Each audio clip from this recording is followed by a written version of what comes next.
I expect a big apology and big compensation,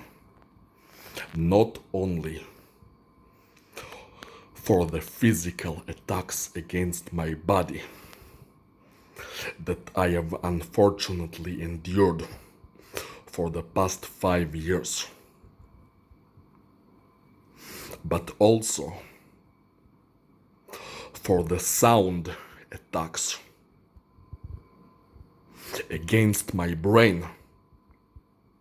that I have endured for about 2 years, mainly from the Sadeh family, the fake neighbors sent to ruin my life by somehow tracking my location around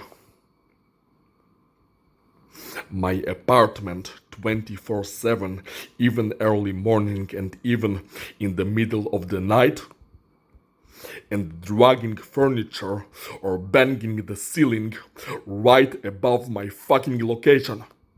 24/7 for 2 fucking years, torturing me using sound like that.